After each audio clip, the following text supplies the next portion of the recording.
Okay, so I realized my previous manga review video about Kimi no Iromachi was way too long. It hit almost half-hour mark. I'm not going to go even close to that timeline this time around. So we're going to quickly break this down. So first of all, my name is authorjxfu. I make a lot of manga reviews, reaction videos, video game reaction videos, and now I'm making manga review videos on this new YouTube channel of mine. I'm currently writing a light novel part-time while I also work a tech job during the day. But today we are going to provide a full manga breakdown of Suzuka, which is a very old manga created by the famous Seo Kouji sensei.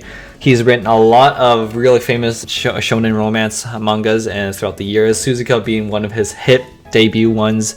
Well, perhaps not debut, but one of his hit ones that really kicked him off into a very big, nice, popular journey of his. And I'm today just going to react, give him an overall breakdown. So how I'm going to do it, you just like I kind of did with A Town Where You Live, which was the previous one, also made by Seo Sensei. But today I'm going to do half of this video. It's going to be about maybe 3 or 4 minutes of a breakdown of the story, the art, the characters, and the enjoyment / overall, just how I liked it and what my score is out of 10 for all those 4 categories without going into any spoilers whatsoever. And then in the latter half of the video, I will jump into a few spoilers just to kind of talk a little bit more in depth and in detail about how I like this manga overall throughout. If I had any specific complaints about a certain arc, certain character, you kind of know the drill. So just to kind of get started, the story is overall a 7 out of 10 for me. And by definition, this is kind of like just above average in my kind of books, my grade book, if you want to call it that. So I've read a few romance dramas in the past for the shonen demographic. Usually Suzuka, I think it's a very textbook one. You know, it's probably infamous, and not infamous per se, but very famous throughout the entire fan base of romance shonen dramas. For me, the story was alright. You know, it had me binge reading multiple chapters across the night. There's cliffhangers in a lot of the chapters itself, which was very delightful per se, because for me, I want to consistently read, binge, because at that point, you know consciously that you are enjoying this manga, whether it's frustrating you or not. And that was me for the majority of this manga. Now, for the majority of the beginning and the middle, we have these 2 MCs. His name is Yamato and her name is Suzuka, as you know. They are somewhat polarizing characters, and I will jump into this in the character section. But what I will say though is their dynamic works pretty well, and in that it does carry the plot progression pretty well as well because of their dynamic. However, there are some elements within the plot that feels forced, and you know, we get the cliche items such as love rivals, other love boundaries, and you have this whole debate about whether or not someone wants to be more focused towards school and career and clubs and whatnot, and then their love interest. And this was Yamato, and you kind of join him in his point of view in this journey. His prioritization of the love he had for Suzuka might frustrate you as a reader, but we'll jump into that. Anyway, so going back, so the love rivalries, which also are supposed to carry the plot if they are introduced, they are slightly consistent. Now, the first one, and I believe that her name was Hanuka, so this is a love rival that gets introduced. It kind of pushes Yamato kind of to the edge, all these girls around him.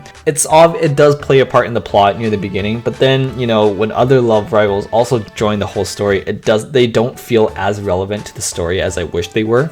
I would say that's kind of it for what I had to say there. Other, you know, kind of cliche tropes that introduce, such as, you know, there's long distance involved, there's parents finding out about the relationship because these are just high school students, that kind of stuff. You know, they get introduced. I think this is just, you know, this is a 2004 to 2007 manga that kind of kickstarted a lot of other shonen romance dramas. I will give the benefit of the doubt that Suzuka is just kind of more original and unique in that way, because, you know, it probably started the whole trend of all these various cliches. Now, overall, despite the inconsistencies I saw in the drama, the kind of slice of life and the happy arcs, overall, the story, it just kind of progressed non-linearly. You know, you see spikes of progress, and then you kind of see the stagnation between the characters and their love, or the story progression. And then you see a spike again, and then you see a downfall. It's very inconsistent.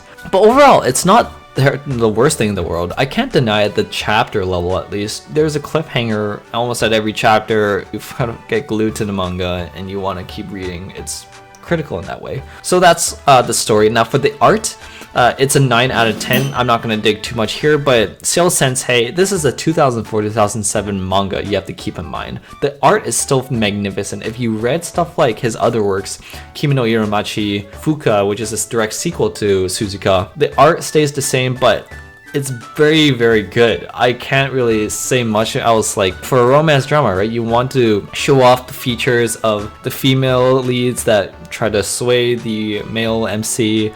You want to show emotions, you want to show details of the settings. He did that perfectly. I'm a big fan of Seo Kouji's works because mainly, like, part of the reason why is because his art's amazing. Now, going to the characters, it's a 7 out of 10. I kind of dug into this already with the story, which is similarly 7 out of 10 because Suzuka and Yamato are quite frustrating characters near the beginning to kind of follow along.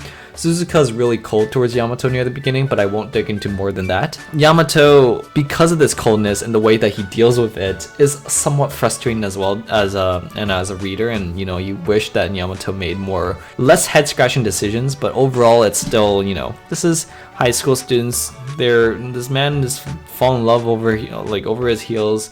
And as for the rest of the cast, it depends on the characters, you know, the love rivals or the other supporting characters. I think throughout the story, they kind of have some of their own mini arcs per se, but then overall, I wish there was more closure for all of them for the territory that this manga covered. It was 160 something chapters, so I wish there was more closure towards that, but nothing too big of a complaint. And overall, the enjoyment of this whole manga, it's an 8 out of 10 for me, simply because even though I did kind of complain a lot about the story and how, you know, it progressed very inconsistently, it was a very glued, you know, I'm very glued to the manga read because overall it's a dynamic ride of frustration and satisfaction. You know, it's like you get both sides of the card, good and bad. Now, overall, I think the satisfaction kind of tops over the frustration in the end because the ending, and I forgot to talk about the ending during the story section, but the ending is satisfying. It feels a little bit rushed. I won't dig into this too much, but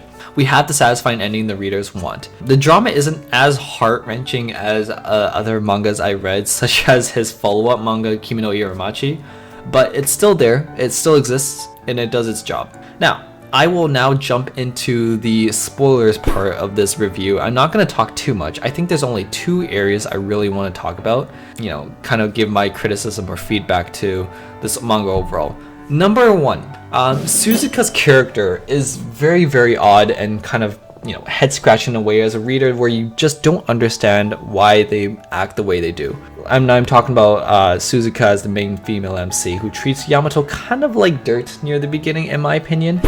Maybe I'm somewhat biased as a male for seeing how she treated him, but just reading from Yamato's point of view throughout the entire throughout the entire manga, Suzuka just acts really cold, does not act like even a friend, never mind a love interest, in my personal opinion. Pays him no way, gets pissed off whenever Yamato does something good. It's just confusing to me. I mean, like, look at me. I just don't know why you do this. I don't know why you act the way you do, and I want to get into your head a little bit more to understand the motivations and the feelings that you felt.